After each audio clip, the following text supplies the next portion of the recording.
let's get started with our guest. My guest is Dr. Stephen Akintayo, who is the Managing Director at GText Holdings. He joins us via Zoom from Dubai. Good morning, Dr. Akintayo, and welcome again to the show.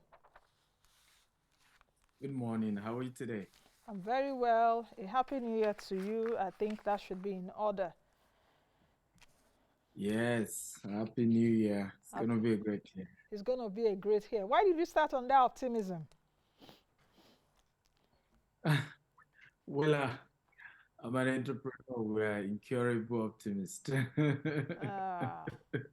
are all entrepreneurs Yeah. incurable optimists? Yes. I mean, Despite what the happens. whole concept of entrepreneurship is always finding a way where there's no way, right? Creating value in the midst of challenges, looking for opportunities, and that's really what entrepreneurship is about. So Okay, I'm positive about this year. you're positive. Okay, let's start this conversation and talking about. I know you are embarking your foundation. You have a foundation, a $5 million 5-year fund, support for 1,000 MSMEs. Why did you Mm. establish this fund? I'm really curious to know that. Well, again, first of all is that the foundation has existed for 15 years. It started as a program for orphans. We used to visit the orphanage home, organize events. Then later we started Bursary, where we've given over 5,000 kids bursary to pay their tuition fee. And we've been doing that. Then COVID came and we saw the impact on businesses. So we decided it was just a small scale project, I think every month we're giving away ₦1 million to entrepreneurs. Sometimes one entrepreneur gets the ₦1 million from 2020. Then we felt it's time to structure it better and make it something more robust. And then how do we then fund it? We have a project Vision 2035 where we're going to be building 25,000 houses. We've launched the 1,000 part of it. So part of what we're making from that is going towards supporting, these SMEs. I started the company 15 years ago with just ₦1,000, and I understand what it means to start a business without funding, without capital, and just trying to struggle to make it work. So we're hoping we're able to support 1,000 entrepreneurs, SMEs, in the next 5 years by the grace of God.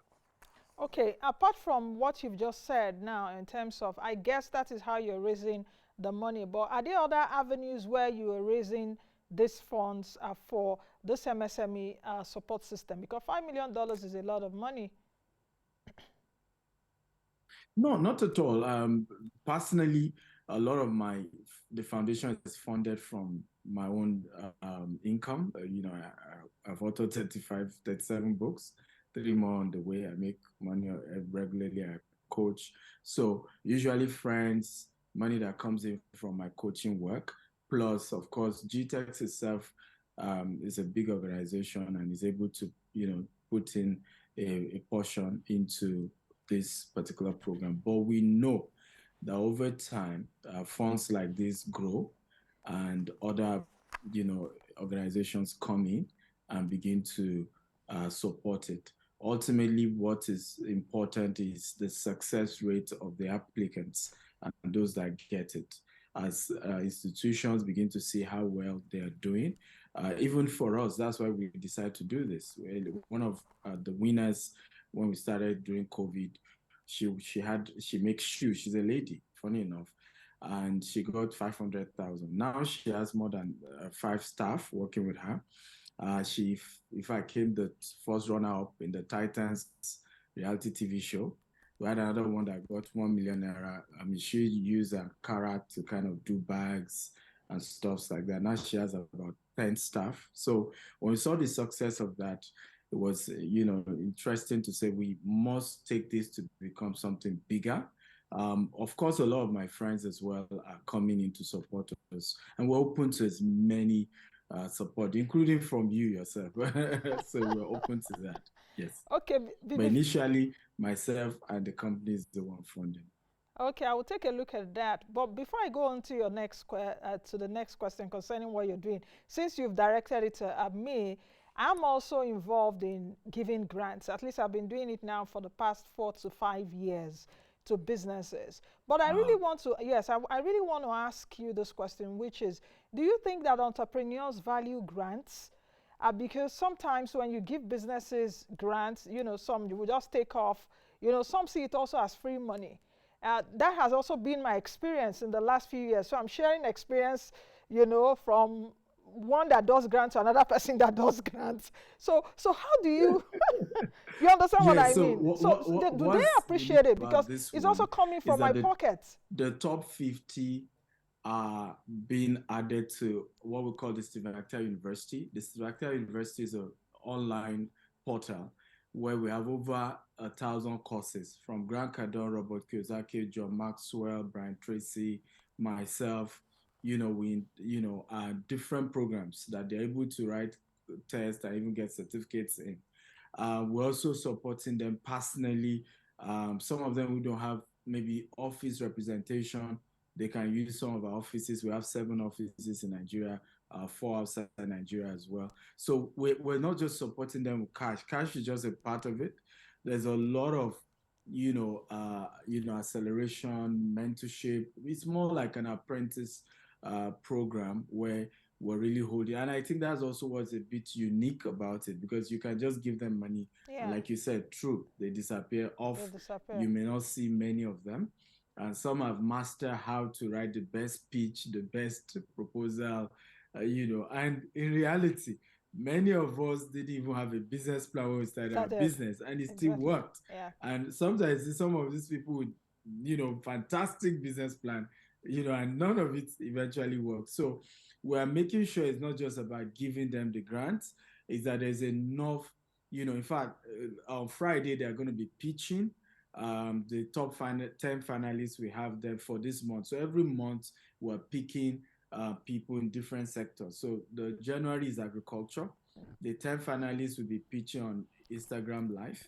And then on Saturday, the 4 finalists, we have one of the largest real estate developer in the US will be joining us, and he's a top-time investor. He's even the one that will be picking the top 2 and also sharing a lot of his experience and strategy. So there's a whole lot of, mentorship. And that's why we're even making the pitch process also live and open for people to learn, because in the course of that interview and, having to correct them, people are learning how to structure their businesses as well. Mm. Can you give me a percentage breakdown of how the fund will be distributed? $5 million, but how, yes, the distribution. And yes, I hear it's 20, just 20, like what you've also said, yeah, which is of concern of seeing how we execute it very well, we have decided to make it gradual disbursement. So 2023, only 24 will be awarded 5,000 each. 2020, that's 2 per month. Then 2024, it increased to 4 every month. That's 48 at the end of the year. And then 2025, it now goes a bit bigger, 10 every month, making 120. Then 2026 and then 2027. So at the end of 2027, we'll now have had 1,000. So 2027 is the largest. We're going to be giving over 500 applicants. So our goal is that we'll have been perfecting the process, year after year, to make sure that we're able to select only the best and that there's enough support system to help them as well. So from what you're saying, that means there will be 24 recipients this year alone. 2 per month? Yes. Okay. Yes. Okay, so it gradually increases year by year. Exactly, yes. Okay. Are there some businesses you're really interested in? Like for me, I take a look at businesses like startups, development centered and all of that, new ideas, innovation. What particular things are you really looking for these businesses that will be eventually supported with grants? Very good question. So for us is that we're looking at tech, driven businesses as well as SDG, enabled businesses that are conscious of the SDG. The businesses, those are the two criteria. So we're looking at social inclusion and infrastructure grants. That will be one of the months. That's the focus for a particular month. Another month is climate change and research grants. We have the sports grants. We have the grant for waste management and environmental protection. We have the young artist grants. We have the mobile for urban development grants. We have the manufacturing grants. We have the research and development grants. And then we have the renewable energy grants. And then lastly, we have the grant for African women in business. So the first one, of course, is agriculture. So 12, so every month we are focusing on different sector. Okay. Um, Still on that question, I really want to dig deeper, which is, do you have, is there a cap really on the number of applicants? That's the first part of the question. The second part of the question is it also open to startups and existing businesses? The third part of the question is a bit tricky, and I don't know if with this your fund is doing that. Are you looking at businesses, perhaps existing businesses, that have a certain amount of business capital to support? That is, you are holding their hands to support them. So let me start with that. Our goal is to work with startups, but that have started. You must have shown that your value is accepted in the marketplace and people are willing to pay for it, no matter how small. So our grant is just to then help you scale it up. So if you're already, big to a level, we think there are other models, there are other support that you need, not necessarily $5,000 may not even be enough for such businesses. Every business need money, myself inclusive. Our company is always looking for money. In the next 12 years, we're hoping to raise $20 billion. So we're looking for money as well. So that one is normal to every business. Our goal is you've just started, you've demonstrated value, and you just need something to help you scale up a bit, and that's what the grant is for. I'm not sure I remember the first question you asked. Is there a cap on the number of applicants? But I think perhaps you've answered that earlier. Is there a cap No, since you said? no cap at all, but you must Okay, be 18 in terms of age. okay. For the agriculture, we had over 1,000 applicants, about 411, meet up with the submission of CAC and in terms of their business plan. Then we had some other ones who couldn't even send their pitch because we asked them to send a 1 minute video pitch. So that was how we gradually scale it down. Of course, those who didn't send CAC could not move on to the top 50, so gradually. But the portal is able to take as many. You can just visit www.steveakintayofoundation.com. You scroll down, you will see all the various batch for each month. You can apply to the one that fits your type of business, and hopefully we'll get back to you. But it's open to everyone. Yeah. Now, 2023, you said is going to be a great year. That's how you opened the show, this interview, with a very optimistic emotion, sentiment. How do you think people can really improve their personal finances this year? Because I know you're also a personal finance coach. And in fact, when I started the show this year, that was last week. I started on the 9th of January, the live shows. In fact, the whole of last week, or majority of the whole of last week, I was teaching people here about personal finance. You know, you need to get yourself sorted. You need to learn. You need to unlearn a lot of things and relearn. So it's like we're operating on the same wavelength. But as a personal finance coach, how do you think that people can improve their finances this year? But very good question. I would start with safety. I mean, when you look at the data, I mean, you just even announced Microsoft also laying off 10,000 staff. Amazon has done 18,000. Everybody's laying off. So definitely it's going to be a tough year. So when you see me say it's going to be a great year, it's not because the data is showing that, oh, there's something in the air. Yeah. But as entrepreneurs, we have to be dynamic. You look at the challenges, you evolve, you adapt. So my first advice would be, how do you provide, security measures like insurance, for example? Is important. By the way, I don't have an insurance company to sell, so I'm not marketing here. But it's important that you take, seriously, that what if I lose my job? What if my business is not bringing the kind of income it used to bring? Here in Dubai, for example, they did something fantastic. I hope Nigeria can do it, where there's a new insurance policy of just $1.47 for every employee. And what that does is that once you pay that, if you lose your job for 3 months, you will get your salary paid by the compensating company. So that way, while you're trying to get a new job, something is taking care of you. Same thing for entrepreneurs. You must structure something that can be there for you in rainy season. And there are a lot of programs that can help in this annuity insurance schemes and all of that. My second is also, particularly for entrepreneurs, is to work hard on monetizing your own personality. One of the things I've had to do that changed my business was when I structure my life such that I don't rely on my business to take care of myself and my family anymore. So whether my company does well or not, I'm just going to be fine because I've put in structures. I've, authored 37 books, 3 more to be launched on my birthday, 28th of January this year. So every day I earn from Amazon, money coming in.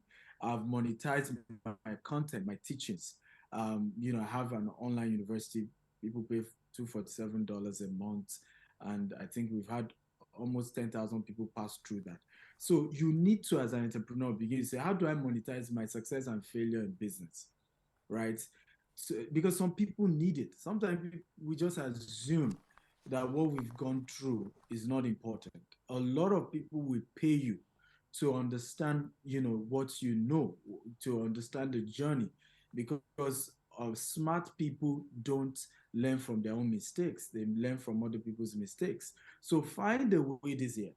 What are the other sources of income around your skills, around your talent, around your personality that you can monetize, so that even if the business is not doing that well, you and your family are good. And once you are mentally stable, you can take big risk. For me, I was able to start taking, long-term decision in the interest of the company once I'm no longer thinking school fees for the children, house rent for the home, right? So I can think for my company long term. We can take risk because we're not just thinking short term anymore. So I mean, there are a lot more, but I'm not sure we have enough time to cover them. But it's a year to look deep into my personal finance, not just the organization, but how do I restructure my own personal income? And that is where personal and business finance coaching really comes in. Do you think that Nigerians are embracing that right now? For example, I did a personal and business acceleration masterclass last September. We're going to be doing another one this year. But do you think that Nigerians are beginning to embrace that? And what actually is the criteria that you use in taking people to coach them, whether it's in business or in personal finance? What does it take for you to be a coach for someone? Very good question. So I think Nigerians are, particularly Nigerians in diaspora, because one of the things those in diaspora realized was that, they left Nigeria thinking they were going for greener pasture. Suddenly it's as if there is a repetition, of what they were facing. So people are beginning to realize that, look, there's something internally wrong. There's something I need to fix. There's something I need to correct. There's an adjustment. There's a shift that is required. So I think among Nigerians in diaspora, a lot of my students are in diaspora, and so I would say yes. Of course, Nigeria back at home, sometimes people are worried considering the bill. So sometimes when we do even seminars back in Nigeria, is highly discounted. I mean, we Yeah. had the Global Web Festival, we did US, we did London. By the time we got to Nigeria, we literally reduced the price by 90% just so that more people can attend. Else, you see people say, I want to, but I just don't even have The the money. funds. But what I've done in terms of my own coaching program is to have multiple layers. So I have the free option. So on my YouTube, I have about 2 YouTube accounts. There are over 1,000 video content on different things, right? How to start a blog, for example, how to monetize your YouTube account, how to make money from, content, all manner, right? How to do Forex or crypto or real estate, all of them for free, right? So I have that option.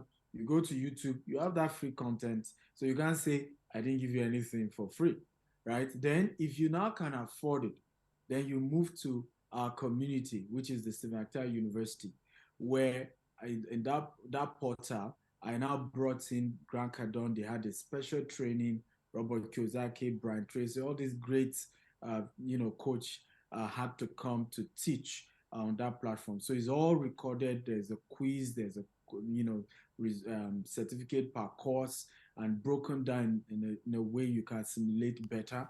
And every week we have a session with those people as well, and that goes for $247. But we currently do discount for $47 a month, so that more people can afford it. And then from there, we now have what we call the group coaching of 10 to 20 students per field now. So I want to learn real estate. We'll have a group of you people, and I'm coming there to teach, and a couple of my partners coming to mentor. And then we have, whether it's in personal finance or investment in Forex or crypto or any other game. So we have all of that. Then you now have the one-on-one with me. For the one-on-one with me, I only take 10 people a year, and they have to have grown their business to a level. Because I realize that, and we need to be realistic as coach and teachers now. Sometimes we're speaking above people's head, right? There are some things we no longer are into. So if your business is not at a level, it may be difficult for me to be able to give you some relevant information as of now. So for the one-on-one, I only take people whose business at least $1 million and above, so that if I'm asking you, why not talk to this person? You can handle your PR problem, for example. Then you say, the person asked me for $20,000, I can't even afford it. So that's just mess up the whole strategy being, given to you. So for me, one-on-one, I take a bit more of the high-end guys, but we've structured for everybody at any level. Okay, let me ask you about the initiative GText Homes, because that was what we spoke about when you Yeah. last appeared. You're in charge of the 1,000 units. I would like to have an update on that. I like following up. So Mm. what's the update on that? And secondly, what are also the proper channels for people that might be interested to invest or buy from your real estate company, to buy houses or own homes from your real estate company? Okay, beautiful. So 1,000 housing units are an off-plan project. Construction will start by March, and we have about 8 locations.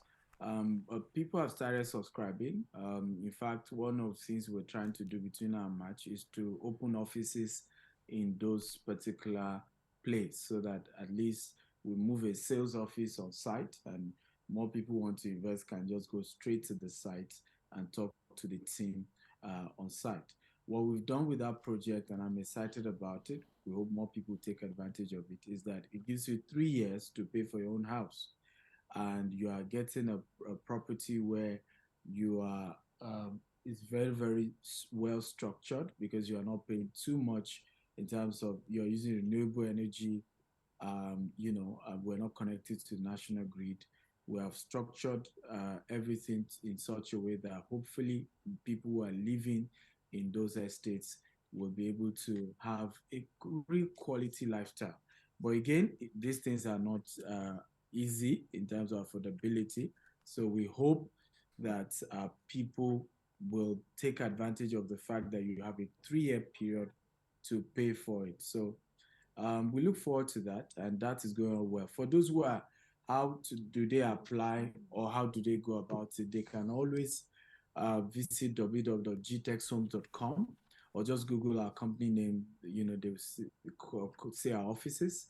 By the way, we're also in real estate in Dubai, US, and UK, and we've seen a major pool for investors in Dubai, particularly. There are a lot of new projects being launched every day in Dubai, and so we hope that people are able to take advantage of that. So just Google GText Homes or email info@gtexthomes.com or visit any of our offices, and we have an amazing team to reach out to you. What is your outlook for the real estate market for this year? Bearing the fact that, of course, you're someone that have invested in that sector in the UK, Dubai, US, and where did I mention? Nigeria, Dubai, UK, and the US. So what's your outlook really for this year, bearing in mind that the economic conditions is really surrounded with a lot of uncertainty? Absolutely, you're very right. What we've seen is that in developed worlds is slowing down. So people, for example, I mean, during COVID, what happened was because there was a lot of remote work. People were living in, let's say, New York, California, were able to move to, for example, Dallas, and get where they were spending 1 bedroom. Now that money can cover 4 bedroom, 5 bedroom in Dallas, quality lifestyle, and they were still able to work because it was remote work. Now that remote work is, in fact, a lot of the downsizing is more of remote staff, really. So you are seeing situation where people are being forced back to the major cities, and of course they have to pay a lot more in rent. You have seen smaller 1 bedroom, 2 bedroom moving faster than during COVID, where you had people having appetite for bigger apartments. So but again, like I said, as entrepreneurs, you are always, as long as you are dynamic and you are conscious of the trend and you evolve, you will always do well. And for us, that's what we are seeing, that we're able to take advantage of the opportunities where they exist. For Nigeria, of course, the housing deficit has never allowed the real estate market to crash at any time, because the issue is that you even need a lot more. What you often see in Nigeria is maybe slow down, maybe not too many people are able to buy more units because of affordability, but you will never really see crash until we hit enough housing units in Nigeria, which we have a long year to go for that. Okay, I'm just gradually looking at our time, and we have about 2 minutes or so to end this show.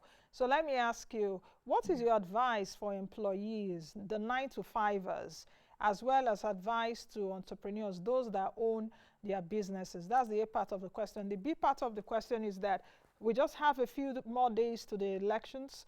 What are your hopes concerning the new administration, whosoever will win? What kind of economic policies should we expect so to put Nigeria path on the path of recovery? So if you're an employee, my advice to you is this year, don't go for certificates, go for skill, right? Don't go for grades, go for skill. There are a lot of skills that will even pay you way better uh, this year without you having certificates. There are a lot of certification programs you do for 3 months, and you even get better job than those who have PhD in another field. So go for skills. And one of those skills you need to go for is the skill to sell. You have to be able to sell. When recession is hitting, global recession everywhere, your ability to sell becomes the indispensable skill to have. So that would be my advice. Same thing for entrepreneurs as well. Sharpen your ability to sell, sharpen your ability to convince people about the value of your product and services. As long as you understand how to, show people the benefits in your product and services, people will always invest with you. People will always come do business with you no matter what. But more importantly, as well, as an entrepreneur, be dynamic, be flexible, right? You may be shocked that this year, maybe that year, that the business you overlook, that smaller business becomes the major one, and the major one becomes the smaller one. As for election year, we hope that the right person will win. But either way, I'm very positive about the top three candidates, APC, PDP, Labour. The three of them have business exposure. They're exposed when it comes to entrepreneurship. So I expect business-friendly policies. I expect policies that are friendly to business. I think, any one of them will win. It will be definitely better than the last 8 years. I can almost take that to the back. Okay, 1 minute Yeah. left. Let's use this 1 minute. You've always said that you used 1,000 naira to start your business. I've always been very curious to know how you came about that. 1,000 naira, yes, 1,000 naira has landed you where you are now, that you're giving $5 million in grant to people 15 years later. And $5,000, that's no Yeah. small money here in Nigeria, because at the official rate, if you're giving a business person at the official rate of 461, that should be about 2.3 million naira. And at the black market rate, 3.7 million naira dash to people. So how did you start your business with? Of rates. Yes, your official rate. And it's naira equivalent. Yes, naira Giving, yes. equivalent. So how did you start your business with 1,000 naira? Very quickly. Well, I started. It was a bulk SMS business. Oh. So we used to. If I couldn't even afford my own website, so I signed up on somebody else's website. I didn't even have a laptop. I used to go to a cafe. So I signed up, and then a particular organization had a seminar. They gave me 700. I added 300 to it. So I bought 1,000 units worth of SMS. In those days, you would send us the message and the numbers. We'll go to cafe, type them, then send the SMS out to everyone. That was how I started. So before you know it, by 2015 was when we started doing over 100 million transactions, because Chivita, PZ, banks were our clients, political parties were our clients at that point. And it was that same 2015 we then evolved into real estate again, which is why, you just have to evolve, because if you had stayed with bulk SMS, I'm not sure we'll be here. So it's wisdom to always evolve over time. Thank you very much for coming. At least this is where I'm landing the plane now. We've been 30,000 above sea level, so we're landing right now, and I guess we're landing well. So thank you very much. I want to hear the updates. Let's talk soon. Thank you for always coming on the show. I wish you well. Thank you. I appreciate it. Thank you.